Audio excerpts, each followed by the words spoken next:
আসসালামু আলাইকুম রহমতুল্লাহ। আশা করছি আপনারা সবাই ভালো আছেন।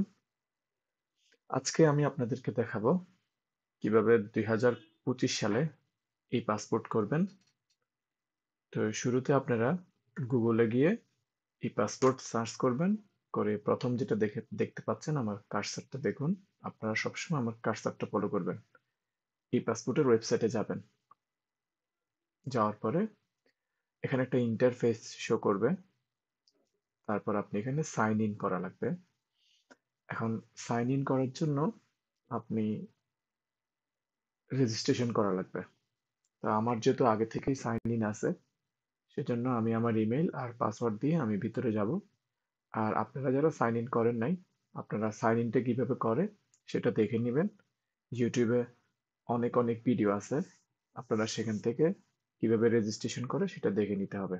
আর আমার যেহেতু আগে থেকে আইডি আছে, সে কারণে আমার প্রয়োজন নাই।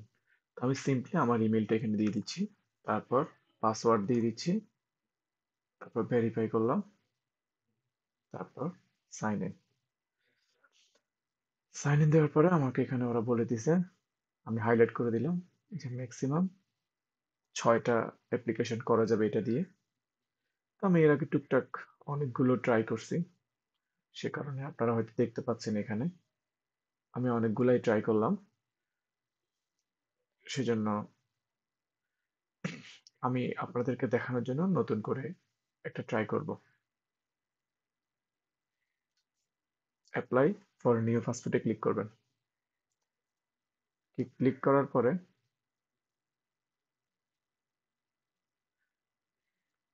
আপনারা এই যে এখানে দেখেন অ্যাপ্লাই ফর নিউ পাসপোর্ট, আপনি একটা নতুন পাসপোর্টের জন্য এখানে অ্যাপ্লাই করবেন।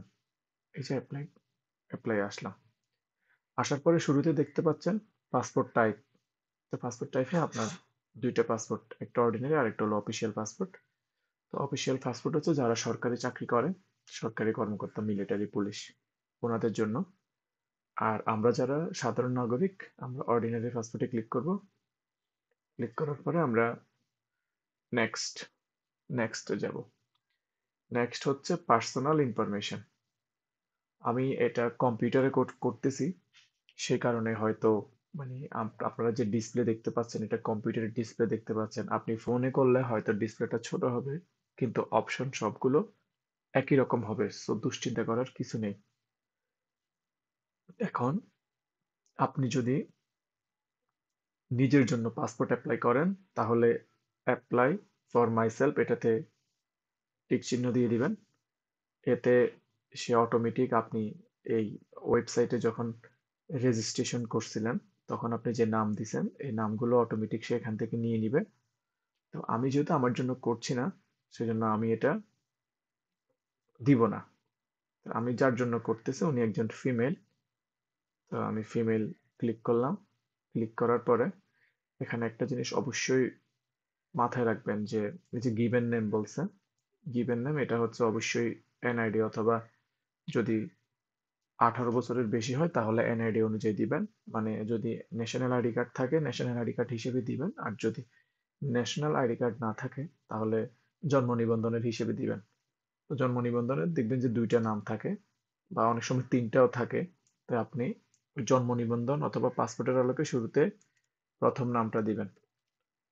তারপর শেষে হচ্ছে স্যার নামটা দিবেন। সেটা হচ্ছে এই যে বেগম, খাতুন, হোসেন, হুসাইন, এগুলাকে বলে স্যার নাম। এগুলা সবগুলা ঠিক এনআইডি কার্ডে যেভাবে আছে সেভাবেই কিন্তু দেওয়া লাগবে। তারপর প্রফেশন সিলেক্ট করে দিবেন। আমি হাউস ওয়াইফ দিলাম।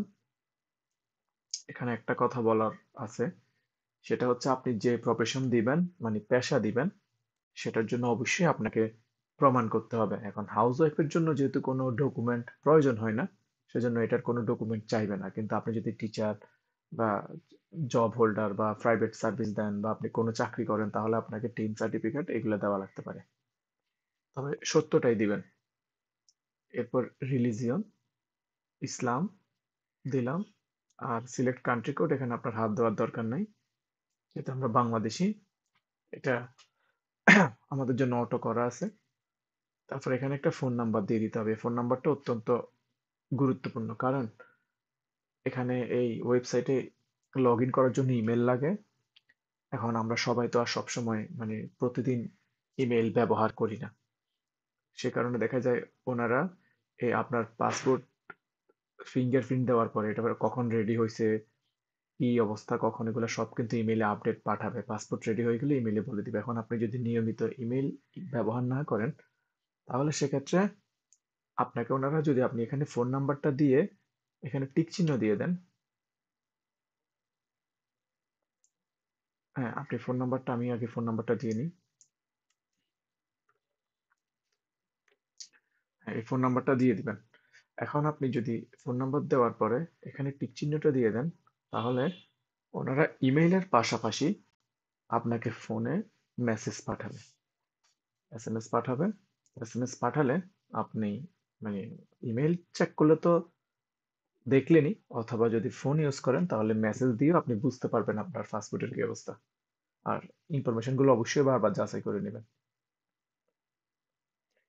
এরপর বার্থ ডেট, জন্ম তারিখ, কান্ট্রি।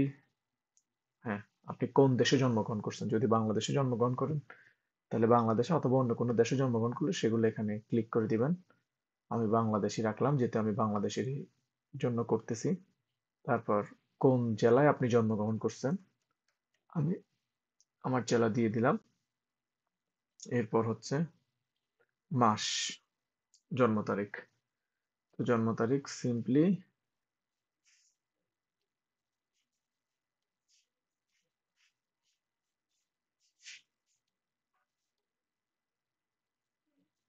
ওই জন্ম তারিখটা দিয়ে দিলাম।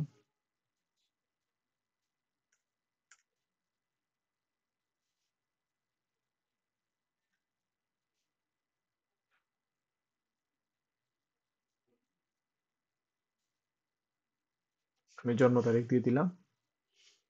তারপর সিটিজেনশিপ ইনফরমেশন, এটা হচ্ছে আপনি কিভাবে এই দেশের নাগরিক। অনেকেই জন্ম তারিখ, আমি বাই বার্থ দিলাম। এগুলো এক একজনের ক্ষেত্রে এক এক রকম। তারপর আমি ইনফরমেশন গুলো আবারও দেখে নিব সব ঠিক আছে কিনা। ওকে,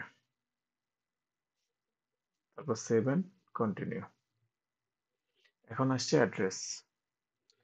অ্যাড্রেসে এখানে একটা কথা বলছে, যদি আপনি এই যে যদি পার্মানেন্ট অ্যাড্রেস চেঞ্জ করেন, তাহলে পুলিশ ভেরিফিকেশন বা এটা পুলিশ ভেরিফাই করবে, সেটা এমনিতেও করে। তো আমি ডিস্ট্রিক্টটা দিয়ে দিচ্ছি। তারপর ভিলেজ দিয়ে দিচ্ছি। রোড এগুলো অপশনাল, এটা আমি দিব না। আর পোস্ট অফিস, এখানে একটা ব্যাপার মনে রাখা লাগবে, সেটা হচ্ছে আপনি কিন্তু নিজের গ্রাম আর এই যে রোড, ব্লক, সেক্টর ছাড়া এখানে আর কিছুই লিখতে পারবেন না। এখানে সবকিছু আগে থেকে সেট করে দেওয়া আছে, আপনি শুধু সিলেক্ট করবেন, এটাই। এখানে কিছু লেখার কোনো অপশন নাই। আর আমি আমার পুলিশ স্টেশন দিয়ে দিলাম। এই পুলিশ স্টেশনে কিন্তু আপনার এটা ভেরিফাই হবে, এটা মাথায় রাখা লাগবে। তারপর এখানে আরেকটা কথা বলছে যে ওই পার্মানেন্ট অ্যাড্রেস চেঞ্জ হলো পুলিশ ভেরিফিকেশন হবে, আর বর্তমান অ্যাড্রেস যদি আপনি চেঞ্জ করেন সেটা সমস্যা নেই। সেটা হচ্ছে যে রিজিওনাল পাসপোর্ট অফিস বা আরপিওর কাজ, তারা এটা ভেরিফাই করে। তাদের যদি মনে হয় যে না, মানে আপনার চেঞ্জটা ঠিক আছে, তাইলে ওনারা এটা মানে ঠিক করে দিবেন। আর যদি ওনাদের কাছে কোনো জায়গায় সমস্যা মনে হয়, তাহলে কিন্তু ওনারা আপনার পাসপোর্ট ক্যান্সেল করে দিতে পারবেন। সেক্ষেত্রে আপনি কিন্তু আপনার ওই এটা পাবেন না, পাসপোর্ট করার যে ফিটা প্রদান করছেন ওটা কিন্তু ব্যাক পাবেন না, এখানে পরিষ্কারভাবে লিখে দিছে। তো এগুলো কখনো ইনকারেক্ট দেওয়ার কোনো প্রয়োজন নাই। এখন আমার এখানে মানে বর্তমান ঠিকানা আর পার্মানেন্ট ঠিকানা দুইটা একই রকম। কারণ উনি গ্রামের, মানে উনি ওনার ডিস্ট্রিক্ট গিয়েই ওখানেই পাসপোর্ট করবে, এতে ভেজাল কম। কেন ভেজাল কম বললাম, কারণ আপনি যদি এই স্থায়ী ঠিকানা আর বর্তমান ঠিকানা দুটো যদি একই দেন, তাহলে আপনার পুলিশ ভেরিফিকেশন হবে একবার, মানে এক এক ঝামেলাতেই সব শেষ। আর আপনি যদি গ্রামে মানে স্থায়ী ঠিকানা একটা দেন আর বর্তমান ঠিকানা আরেকটা দেন, আপনার 2 জায়গায় পুলিশ যাবে, 2 জায়গায় আপনাকে ডকুমেন্টস এগুলাই হাবিজাবি এগুলো আপনাকে দেখাতে হবে। সেজন্য আমি, যাতে ঝামেলা কম হয় সেজন্য আমি আমার গ্রামে গিয়েই কষ্ট করেই পাসপোর্টটা করব। সে কারণে আমি 2টা ঠিকানা এক করে দিলাম। এরপর এখানে, হ্যাঁ, এখানে আরেকটা কথা বলছে যে এখানে আপনি এটা ক্লিক করার কোনো ওয়ে না, এটা ওনারাই দিবে অটোমেটিক। আর এখানে আপনাকে খেয়াল রাখা লাগবে যে আপনার রিজিওনাল পাসপোর্ট অফিসটা কোন জায়গায়, সেটা হচ্ছে কুমিল্লা।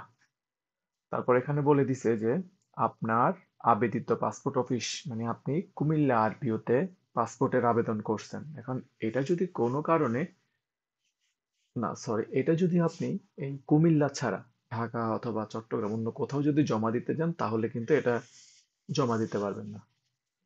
ঠিক আছে, আপনি আবেদন জমা দেওয়ার জন্য অবশ্যই পাসপোর্ট অফিসের বর্তমান ঠিকানা যেখানে দিছেন সেখানেই আপনাকে জমা দিতে হবে। এটা পরিষ্কার বলে দিছে কিন্তু। নেক্সট, এখন আসছে প্যারেন্টালার, সরি, আমাদের ওই যে ওটা শেষ হয়ে গেল, মানে এখন আসছে আইডি ডকুমেন্টস। এরপর আর 3টা পরে আমাদের পাসপোর্ট রেডি হয়ে যাবে। আমরা অ্যাড্রেস পর্যন্ত শেষ করলাম। তো আমি ন্যাশনাল আইডি কার্ডের নাম্বারটা দিয়ে দিচ্ছি এখন।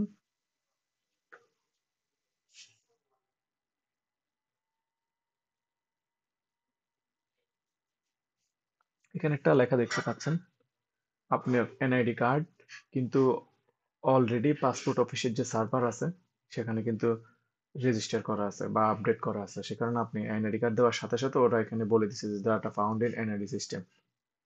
ঠিক আছে, তো এগুলা কোনোভাবেই ভুল করবেন না। প্রয়োজনে এই যে ন্যাশনাল আইডি কার্ড নাম্বারটা বারবার চেক করবেন ঠিক আছে কিনা, অনেকবার দেখবেন। এরপরে আপনাকে একটা প্রশ্ন করা হয়েছে যে আপনার আগে কোনো পাসপোর্ট আছে কিনা, do you have any previous passport. যদি কোনো পাসপোর্ট না থাকে তাও বলবেন, থাকলেও বলবেন। এমআরবি থাকলে এমআরবি বলবেন, না থাকলে, তো এগুলো চাইলে চাইলে আবার আপনাকে এখানে কিছু কথা বলা লাগতে পারে। আর ই পাস ই ইলেকট্রনিক পাসপোর্ট থাকলে সেটাও বলবেন। সেক্ষেত্রেও আপনাকে কিছু রিজন দেখাইতে হইতে পারে যে কি কারণে আপনি আবার নতুন একটা পাসপোর্ট নিচ্ছেন। এখন আমার এখানে যেহেতু নাই, আমি না দিলাম। এরপর এখানে কিছু ইনফরমেশন ওনারা আপনি এতক্ষণ পর্যন্ত যেগুলা দাগালেন, যেগুলো ফিল আপ করে আসলেন, সবগুলো এখানে দিয়ে আপনাকে পুনরায় দেখাইছে যে এটুক পর্যন্ত কোনো ভুল আছে কিনা। তো বাংলা ইংলিশ দুইটাই দেখে নেন। তো ওনারা অলরেডি পিতার নাম মাতার নাম কিন্তু এনআইডি হিসেবে নিয়ে নিছে। পিতা মাতার নাম এনআইডি থেকে অলরেডি ওনারা এটা এখানে নিয়ে নিছে। আপনি এগুলা চাইলেও ঠিক মতো দিতে পারবেন না। ঠিক আছে, এরপর do you have passport of other country, আপনার অন্য কোনো দেশের পাসপোর্ট আছে কিনা, যদি থাকে ইয়েস দিবেন আর যদি না থাকে নো দিবেন। এরপর এখানে একটা নোট আপনাকে সতর্কতা বলে দিছে যে যে আপনার যদি আগের কোনো পাসপোর্ট থাকে সেটা এমআরপি হোক বা ইলেকট্রনিক পাসপোর্ট হোক, আর আপনি যদি সেটা গোপন করে পুনরায় এই পাসপোর্ট করেন তাহলে এটা কিন্তু তাদের যে সেন্ট্রাল সিস্টেম হতে কিন্তু এটা কিন্তু ধরা খেয়ে যাবেন। তো ধরা খেয়ে গেলে আপনি পাসপোর্ট করার যে ফিটা আপনি দিচ্ছেন এটা কিন্তু আপনি আর ব্যাক পাবেন না, কিন্তু আপনার পাসপোর্ট বাতিল হয়ে যাবে।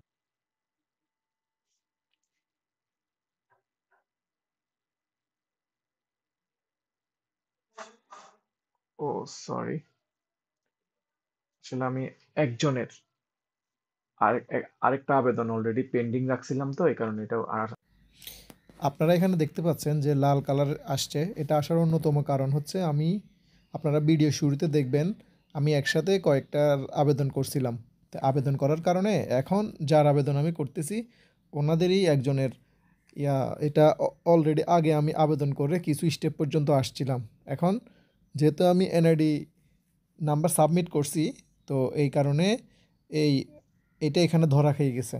সেজন্য আমি ওনার আগের যে ইনকমপ্লিট আছে ওই ইনকমপ্লিট থাকা অ্যাপ্লিকেশনটা আমি ডিলিট করে পুনরায় এখন যেটা আবেদন করতেছি এখানে হুম, আসবো। তারপর আসছে তারপর আসছে প্যারেন্টালার প্যারেন্টাল ইনফরমেশন মানে পিতামাতার তথ্য। তো এখানে আমাদের আইডি কার্ডে খেয়াল করবেন যে বাংলায় আছে, ইংলিশে কিন্তু নাই। তো সেক্ষেত্রে আপনি কিন্তু এই যে বার্থ সার্টিফিকেট, সে যদি ইংলিশে থাকে তাহলে ওভাবেই দিবেন, অথবা সঠিক স্পেলিংটা দিবেন। আমি সঠিক স্পেলিংটা দিয়ে দিচ্ছি বার্থ সার্টিফিকেট হিসেবে। প্রফেশন দিয়ে দিচ্ছি ন্যাশনালিটি, ন্যাশনালিটি এটা অপশনাল, এটা আমি দিব না। তারপর মায়ের ইনফরমেশন, মায়ের নাম দিলাম, মায়ের প্রফেশন দিলাম,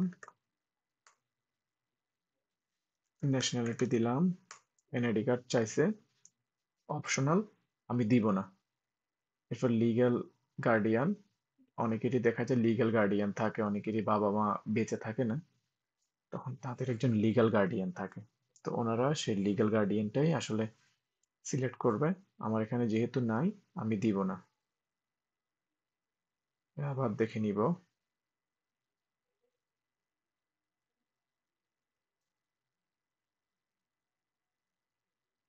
সেভ এন্ড কন্টিনিউ। এখন আসছে spouse information. Spouse information, married হলে ম্যারিড দিবেন। আমার এখানে যেহেতু ম্যারিড, ম্যারিড দিলাম। স্পাউস নাম, এনআইডি থেকে বলছে,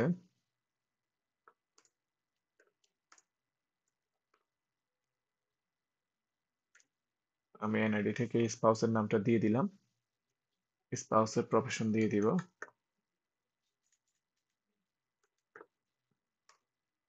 ন্যাশনালিটি দিয়ে দিব,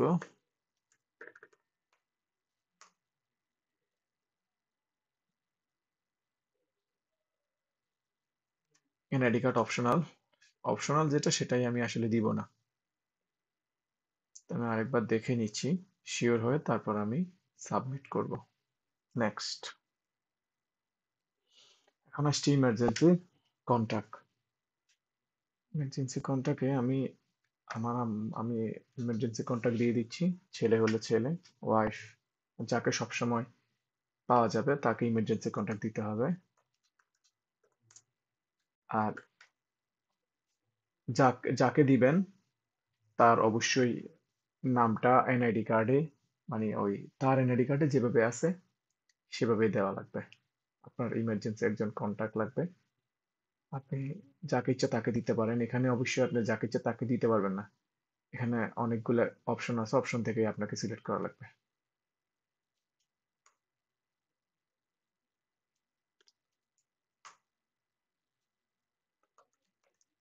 আমি সিলেক্ট করে দিলাম জাতীয়তা, ডিস্ট্রিক্ট কুমিল্লা,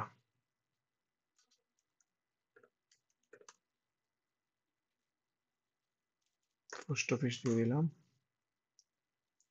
পুলিশ স্টেশন দিয়ে দিলাম, তারপর ইমেল অ্যাড্রেস দিয়ে দিতে বলছে, ইমেল অ্যাড্রেস আমি দিয়ে দিচ্ছি, তারপর ফোন নাম্বার,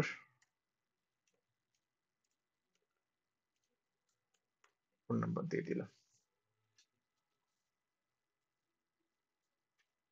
এখানেও আমি সিলেক্ট করে দিব যে সেন্ড এসএমএস অ্যাপ্লি। এখানে আমি যদি এটা সিলেক্ট করে দিই, তাহলে যখন আমাদের পাসপোর্ট রেডি হবে তখন এই নাম্বারেও, মানে আগে যে একটা নাম্বার দিলাম ওখানেও এসএমএস পাঠাবে, এখানেও এসএমএস পাঠাবে। তো আমি পুনরায় তথ্যগুলো একটু চেক করে নিই।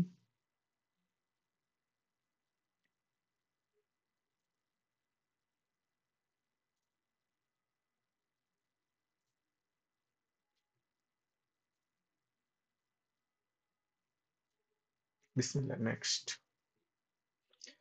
এখন আপনি কত বছরের করতে চাচ্ছেন? 64 পৃষ্ঠা 5 বছরের জন্য 6,325 টাকা, আর 64 পৃষ্ঠা 10 বছর 6,325 টাকা।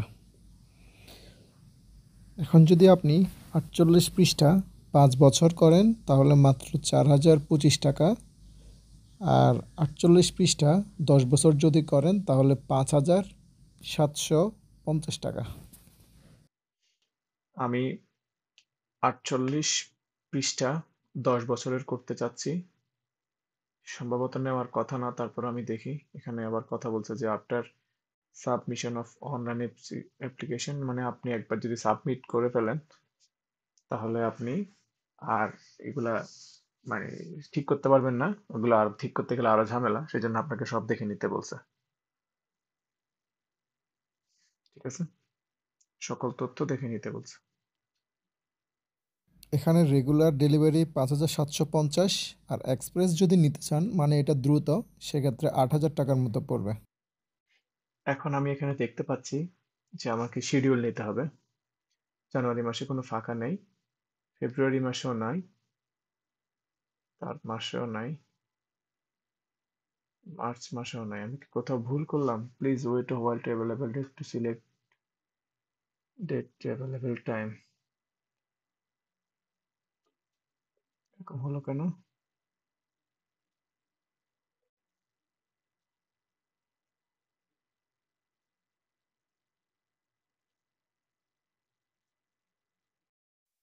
ভিডিও যদিও বড় হয়েছে, তারপর আমি আন্তরিকভাবে ক্ষমা প্রার্থী।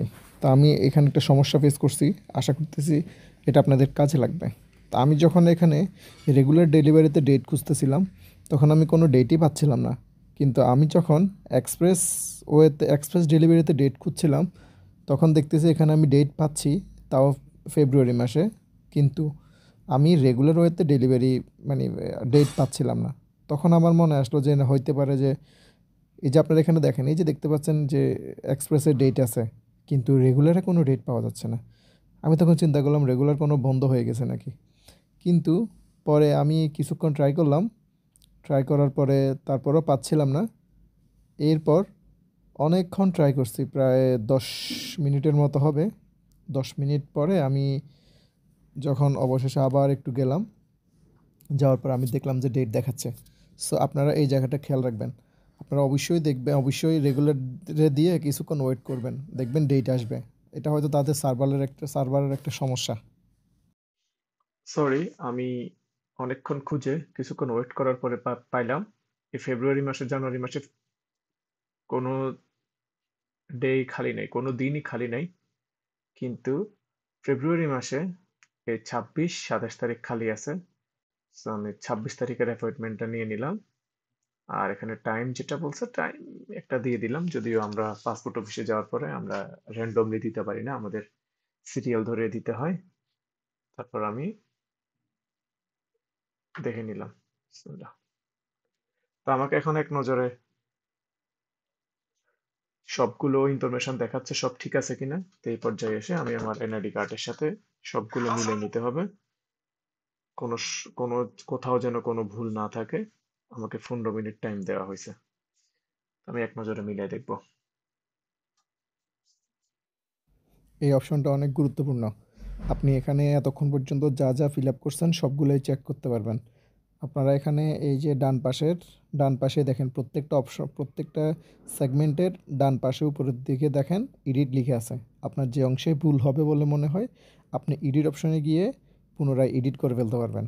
আর সাবধান, একবার যদি এটা ভুল হয়ে যায়, ভুল সাবমিট করে ফেলেন, তো সংশোধন তো অবশ্যই করতে পারবেন, সংশোধন করা যাবে, কিন্তু এটার জন্য যে পরিমাণ হয়রানি হবেন, যে পরিমাণ সময় নষ্ট হবে, যে পরিমাণ কাগজপত্র লাগবে, আপনার মনে হবে যে আপনি ফাস্টফুড করা থেকেও আরেকবার জন্ম নিয়ে মানে দুনিয়াতে আসা ভালো, এরকম মনে হবে। তাই অবশ্যই এই পর্যায়ে খুব সতর্কতার সহিত কাজটা করে ফেলতে হবে। ঠিক আছে, আমি এখন বিসমিল্লাহ সাবমিট করে দিচ্ছি। আর এখানে আমাকে একটা ডিক্লারেশন দিতে হবে যে আমি উপরে যে তথ্যগুলো দিলাম সবগুলো সঠিক কিনা। বিসমিল্লাহ, সঠিক।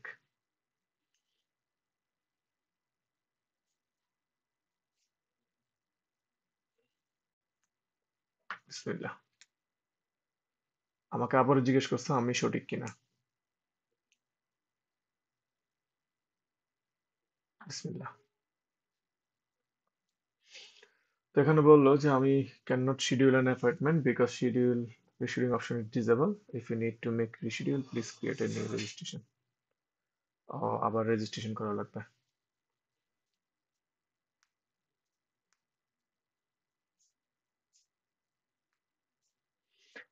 এখন আমি অফলাইন পেমেন্ট করব।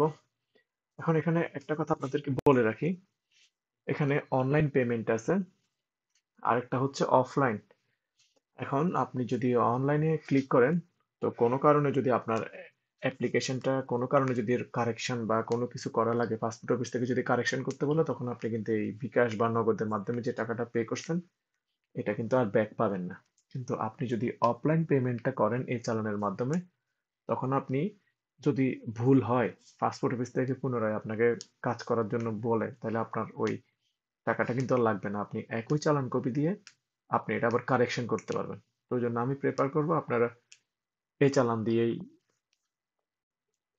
মানে আবেদন করার চেষ্টা করবেন। আর ব্যাপারটা আমি এরকমই জানতাম। তারপর আপনারা চেক করে নিবেন যে আমি যে ইনফরমেশনটা দিচ্ছি এটা সত্য কিনা। আমি যখন করছিলাম তখন এরকমই ছিল। ঠিক আছে? কন্টিনিউ দিয়ে দিলাম। কন্টিনিউ দেওয়ার পরে আমার এটা চলে আসছে।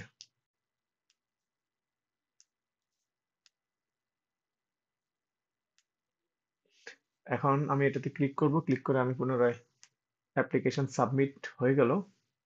আমার ডেট দিয়ে দিছে 26 ফেব্রুয়ারি। আর অ্যাপয়েন্টমেন্ট আইডিও দিয়ে দিল। তারপর এখানে প্রিন্ট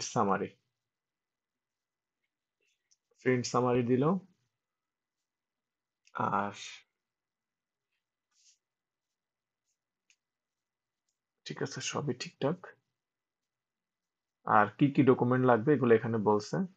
আমার এই প্রিন্ট সামারিটা ডাউনলোড করে ফেলা লাগবে। হবে না, এটা আপনি ডাউনলোড অপশনে ক্লিক করবেন। এই যে প্রিন্ট সামারিটা ডাউনলোড হয়ে গেল। এটা ডাউনলোড হয়ে যাবে। Download application form for printing আর হচ্ছে এই অ্যাপ্লিকেশন ফর্ম 7 নম্বরে যেটা আছে প্রিন্টেড অ্যাপ্লিকেশন ফর্ম, দুইটাই আপনাকে জমা দিতে হবে। আর এই যে প্রিন্টেড যেটা করবেন এটা, আর একদম অরিজিনাল আইডি কার্ড, তারপরে যে মাধ্যমে টাকা পেমেন্ট করবেন এই চালান, এটা সাথে রাখবেন। আর আগের যদি পাসপোর্ট থাকে সেটা রাখবেন। আর সরকারি চাকরি যদি করেন তাহলে সেগুলো আপনাকে ডকুমেন্ট সাথে রাখা লাগবে। তারপর আরো এডিশনাল কিছু ডকুমেন্ট আছে যেগুলো আমি যখন লাগবে তখন এগুলো আমি বলে দিব। এতক্ষণ আমরা যেভাবে পাসপোর্টের ফর্মগুলো ফিল আপ করছি এবং 2টা কাগজ ডাউনলোড করছি, আপনারা সেটা দেখছেন। তার ভিতর একটা হচ্ছে 3 পৃষ্ঠার, এটাকে বলে ই পাসপোর্ট অ্যাপ্লিকেশন ফর্ম। আর আরেকটা হচ্ছে প্রিন্ট পাসপোর্ট সামারি। একটা 1 পৃষ্ঠার, যেটাতে একটা বারকোড থাকবে। আর আরেকটা হচ্ছে 3 পৃষ্ঠার ফর্ম। তো 3 পৃষ্ঠার ফর্মটা দেখতে এরকম। এই যে আমি আপনাকে এখানে দেখাচ্ছি, আপনি খেয়াল করুন। এই যে এরকম থাকবে। এই যে এরকম এরকম 1 পৃষ্ঠা। এখানে একটা কালো বারকোড থাকবে 2 পৃষ্ঠা। আর 3 পৃষ্ঠা। এই যে কার্সারটা দেখতে পাচ্ছেন, এখানে আপনার যেদিন পাসপোর্ট অফিসে যাবেন এখানে ডেট দিবেন। আর এই খালি জায়গায় আপনার সাইন করবেন, এটা নিবেন। পাশাপাশি এই কাগজটা তো নিবেনই, পাশাপাশি আপনাকে দেখাইতে হবে পাসপোর্ট সামারি। এই পাসপোর্ট সামারিটা দেখতে এরকম। এই যে দেখতে পাচ্ছেন, এখানে আপনার পাসপোর্ট টাইপ, তারপরে অ্যাপ্লিকেশন নেম, অ্যাপ্লিক্যান্ট নেম, তারপরে বার্থ সার্টিফিকেট, এরকম একটা কাগজ থাকবে। এখানে এরকম 7টা নাম্বার থাকবে। তো এই দুইটাই আপনাকে কালার প্রিন্ট করে, এটা ফটোকপি না, কালার প্রিন্ট করে আপনি পাসপোর্ট অফিসে গিয়ে আপনার এইগুলা দেখাইতে হবে। ঠিক আছে? তো এই পর্যায়ে আমাদের আলোচনা হবে কিছু গুরুত্বপূর্ণ ডকুমেন্ট এবং কিছু গুরুত্বপূর্ণ কথা। তো প্রথমত আপনি এই যে প্রিন্ট সামারি এবং অ্যাপ্লিকেশন ফর্ম ছাড়া আরও অনেকগুলো ডকুমেন্ট কিন্তু আপনাকে নিতে হবে। তো সেজন্য যে যে ডকুমেন্টসগুলো আমার লাগছিল এটা নিয়ে আমি একটা ভিডিও করছিলাম এর আগে। তো আপনারা ওটা দেখতে পারেন। আর পাশাপাশি আমি তারপর একটা স্ক্রিনশট দিয়ে দিব যে ডকুমেন্ট কোনগুলো লাগছিল। তো আপনারা ওখান থেকেও দেখতে পারবেন। তারপরও আপনি যে পাসপোর্ট অফিসে আপনার পাসপোর্ট আবেদন করবেন, ওই অফিসে একবার গিয়ে বা যারা করছে ওনাদের থেকে খোঁজখবর নেবেন। আসলে এক পাসপোর্টে এক রকম। কেউ দেখা যায় এটা লাগে, কেউ ওটা লাগে না, এগুলো বলে। তো ওই জন্য আপনি এগুলো খোঁজ নিবেন, পাশাপাশি আমারগুলো দেখবেন। আর আরেকটাই গুরুত্বপূর্ণ কথা, আমি আমার passport passport national ID card, জন্ম নিবন্ধন সবগুলাই আসলে ভুল করছি। প্রাথমিক অবস্থায় ভুল ছিল, পরে আমি এগুলো আস্তে আস্তে সংশোধন করছি। তো আমি ওগুলো নিয়ে আমার এই ইউটিউবে আরও ভিডিও দিছি অনেক আগে। আমি এই ডেসক্রিপশনে এগুলা অ্যাড করে দিব। আপনাদের যাদের আগ্রহ তারা দেখতে পারেন। বিশেষ করে আমার এনআইডি কার্ড সংশোধনের যে অভিজ্ঞতা, এমনকি পাসপোর্ট সংশোধনেরও অভিজ্ঞতা, সবগুলোই আমি আসলে নিজে, নিজে করছি। কোনো রকম দালাল দিয়ে আমার করা প্রয়োজন হয় নাই আল্লাহর রহমতে। তো আপনারা দেখতে পারেন। আর সাবস্ক্রাইব করে পাশে থাকবেন ইনশাআল্লাহ। আমি আরও গুরুত্বপূর্ণ অনেকগুলোই আলোচনা করব। আসসালামু আলাইকুম। আর আরেকটা ব্যাপার, আপনারা যদি কেউ সাইন ইন করতে সমস্যা হয়, শুরুতে আমরা যেটা দেখাইছিলাম, সাইন ইন করতে সমস্যা হলে অবশ্যই কমেন্টসে জানান। আমি আরেকটি ভিডিও বানাবো ইনশাআল্লাহ, আমি জানিয়ে দিব। আসসালামু আলাইকুম।